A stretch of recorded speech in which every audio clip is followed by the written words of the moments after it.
I yeah, I know we talked about in the intro, as far as like our top Bond movies.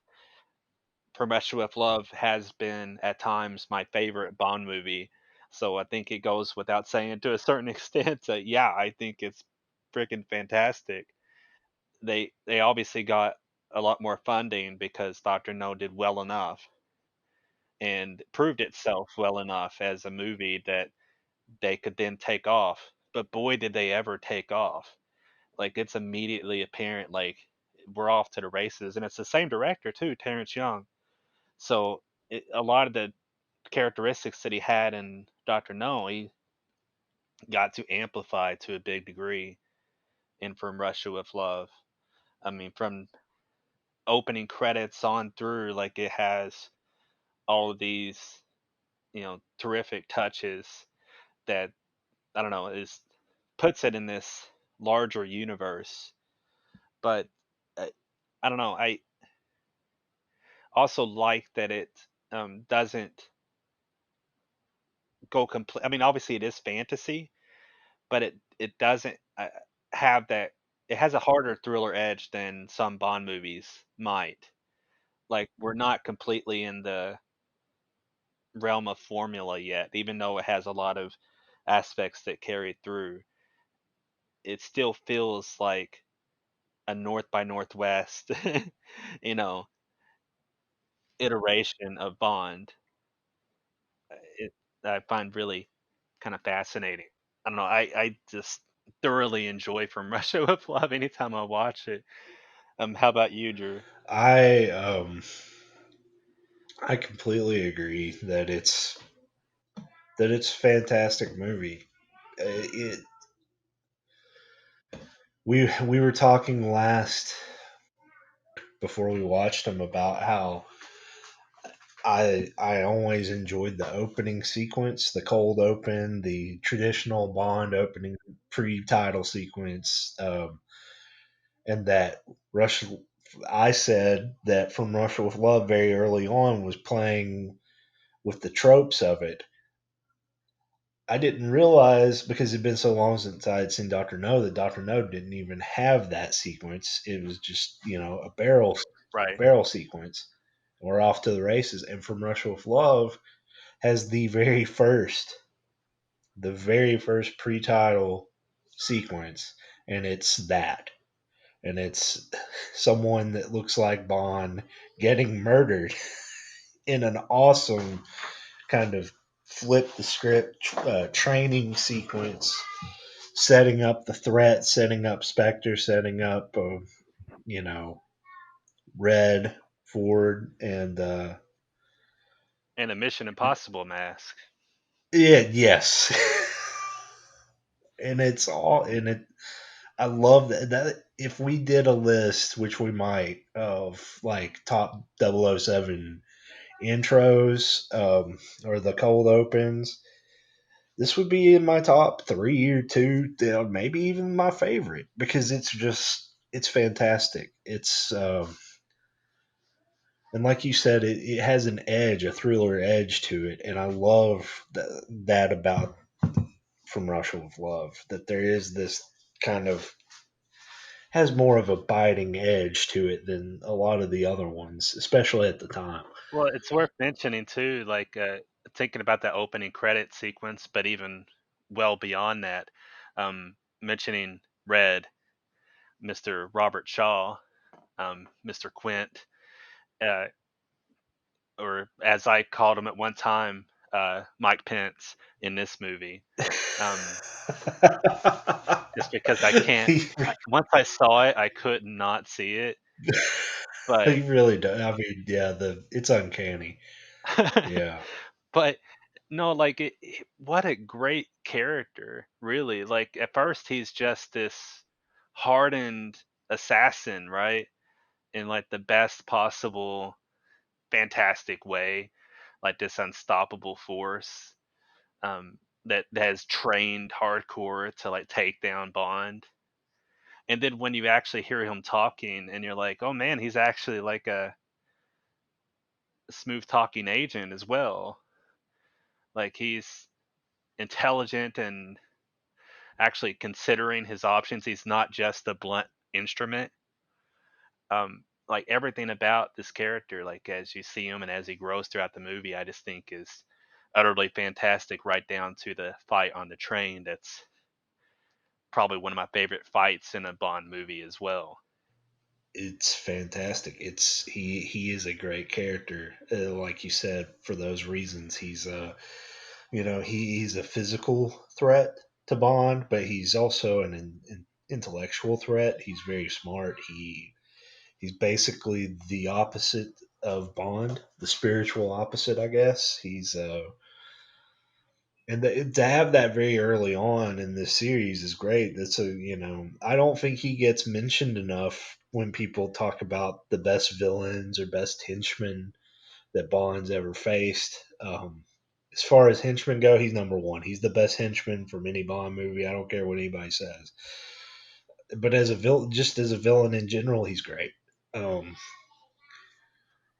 and one of my go ahead and well, I'll talk about some other things I like about Bond or about From Russia with Love. I like the song. It's the first like kind of traditional title song uh, for Bond, and it's fun to have that introduced in the series. We have Q introduced for the first time.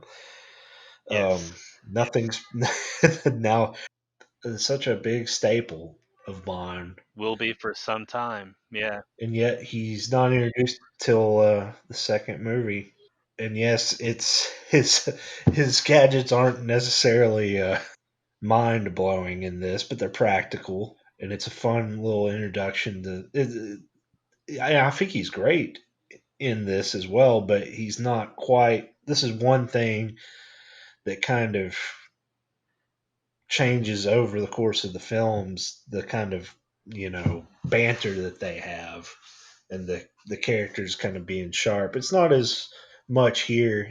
He's just kind of introduced, but when it becomes more of a thing later on, it's one of the another beloved staple is their relationship. Also, the story itself, we have Bond. I mean, basically, Russia and Britain are having to team up on this mission, and we have another Bond girl who is smart, uh, dangerous, of course, sexy. But again, I don't. And even though there are sex scenes in this movie, again, I don't think that it's just the sex appeal that makes her memorable or makes her or is the reason that she's in the story. She plays an integral part. She also is one of the better Bond girls, especially from this period. She's one of the better ones. I've probably better than Honey Rider. Honey Rider is just iconic, and she's the first, and she did great. But here we have kind of a more developed character, and and an actress who didn't even speak English. right, but she did good. She did very well. She did. And then Rosa Klebb, who is a great villain. Um, and again, is she a villain or is she a henchman? It's That could be questionable. Yeah, and another great aspect of the series is these villains. She was notably um, spoofed in Austin Powers, uh, but hilariously spoofed. And that's that just goes to show that she's a beloved character as well. That it goes all the way to Austin Powers, which is at the time 30 years beyond, a little more than 30 years beyond From Russia with Love, and someone clearly inspired by that character in it. But my biggest problem with From Russia with Love is that once the train sequence is over, it starts to drag a little bit.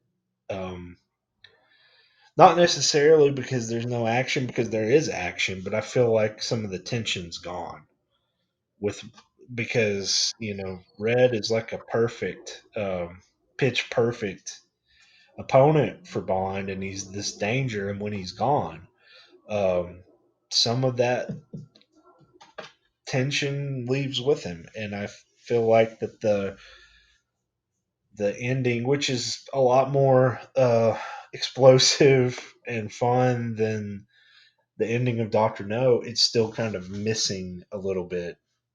Although it kind of gets amped up a little bit by Rosa Klebb's appearance at the end, which also got spoofed in Austin Powers so many times. The villain showing up after the ending, and of course it becomes a staple of Bond. Um, but that's my biggest criticism about this one. But I'm not going to cheat. I'm going to go ahead and give this a 007 out of 007. I think this would be in my top seven now. If we're, when we do it at the end, it edges some of the other ones I had on my list by a considerable margin. It's a great movie. It's a great Bond movie. It establishes a lot, but it's also just a great story. And yeah, it's one of the best Bond movies. I think even with my criticism of it, I'd put it in that top 007. Yeah, and obviously that's perfectly valid when I say that I don't even agree that that's a problem for me at the end. Like it, I I love the way this movie ebbs and flows, and it's fair to have the perspective that it doesn't have that ideal climax in the biggest sense of the term, but I really like the way this movie feels like the henchmen are kind of fighting for their lives. It has that kind of vibe to it, and you have the overarching villain that isn't directly given a part in the climax of Blofeld, and that's another iconic image, obviously, Right. is Blofeld petting his white cat, another obvious thing that's spoofed in Austin Powers and that's set up here. Uh, and Yes. uh, I just that's one thing about From Russia with Love that I really dig is these characters that are given the need to fight for their lives as henchmen, whether you argue about them being the major villains or not. But I think that they are undoubtedly terrific characters. I think it's also worth mentioning Bond's comrade in here, who passed away shortly after this movie, Pedro Armendariz, or however precisely you pronounce his name. But he's definitely a terrific presence in the movie as well. And Yes. kind of a, I don't know, Felix Leiter obviously played a good part in Doctor No, but Pedro almost plays a bigger part in From Russia with Love. I just feel like you have these aspects of the story that are more developed than you had in Doctor No in general. But I'll cut to the chase though too, and say what must be obvious that I'd give the movie a perfect 007 rating Well, that's a consensus. on our scale. From Russia with Love is the first uh, certified 007 out of 007, and it will not be the last, uh, but it is the first. It won't be the last. It won't even be the last in this No, episode. no, uh, not at all. And what a wonderful transition and segue here. Goldfinger. Not that I'm going to spoil my rating 007, but yeah, go ahead, Goldfinger.